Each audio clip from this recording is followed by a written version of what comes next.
ടെക്നോസിറ്റിക്കായി ഏറ്റെടുത്ത 451 ഏക്കർ ഭൂമി കാട് പിടിച്ചു കിടക്കുകയാണ്. കുറച്ച് സ്ഥലം നാട്ടുകാർ കളിസ്ഥലമാക്കി മാറ്റി. പദ്ധതി കോൾഡ് സ്റ്റോറേജിലായതിനാൽ സ്ഥലവാസികൾക്ക് ഇതിൽ അമർഷമുണ്ട്. അണ്ടൂർകോണം പഞ്ചായത്തിന് കളിസ്ഥലമില്ലെങ്കിൽ എന്താ? സർക്കാർ ഏറ്റെടുത്ത ഏക്കർ കണക്കിന് സ്ഥലം വെറുതെ കിടക്കുകയല്ലേ? ക്രിക്കറ്റോ ഫുട്ബോളോ എന്തു വേണമെങ്കിലും കളിക്കാം. ടാറ്റ കൺസൾട്ടൻസിയുടെ ഒരു ബോർഡ് സ്ഥാപിക്കലാണ് കഴിഞ്ഞ 5 വർഷത്തിനിടെ നടന്നത്. 80 ഏക്കർ സ്ഥലം അവർക്ക് കൊടുത്തു. ടെക്നോസിറ്റിയെക്കുറിച്ച് ആർക്കും മിണ്ടാട്ടമില്ലാത്തതുകൊണ്ടാവും ടാറ്റ കൺസൾട്ടൻസിയും നിർമ്മാണ പ്രവർത്തനത്തിലേക്ക് നീങ്ങിയില്ല. ഈ പോക്കുപോയാൽ പദ്ധതി പ്രദേശം വലിയ താമസമില്ലാതെ ഘോരവനമാകും. പൂർണ്ണമായും ബാങ്കിൽ നിന്ന് 300 കോടി രൂപ ലോണായിട്ടെടുത്ത് ആണിത് വാങ്ങുന്നത്. വാങ്ങിയിട്ട് ഓരോ കമ്പനികൾ വരുമ്പോൾ അവർക്ക് കൊടുത്ത് ആ പൈസ മാനേജ് ചെയ്യുന്നതാണ്.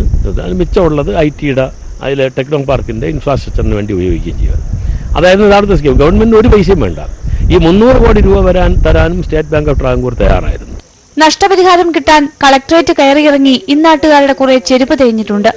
ഒടുവിൽ മനസ്സില്ലാ മനസ്സോടെ സ്ഥലം വിട്ടുകൊടുത്തവർക്ക് ഒറ്റ ചോദ്യമേ ഉള്ളൂ: സാമൂഹ്യ വനവൽക്കരണത്തിനാണോ അതോ ടെക്നോസിറ്റിക്കാണോ സർക്കാർ തങ്ങളെ കുടിയൊഴിപ്പിച്ചത്?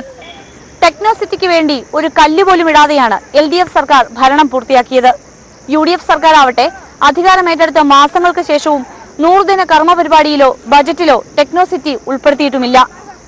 കോടികളുടെ പദ്ധതി വരേണ്ട നിർദ്ദിഷ്ട പ്രദേശം ഇന്ന് കുട്ടികൾക്ക് കളിച്ചു തിമിർക്കാനുള്ള പ്ലേ ഗ്രൗണ്ട് മാത്രമാണ്. ക്യാമറമാൻ സജീവിനൊപ്പം മീറ്റു മാത്യു.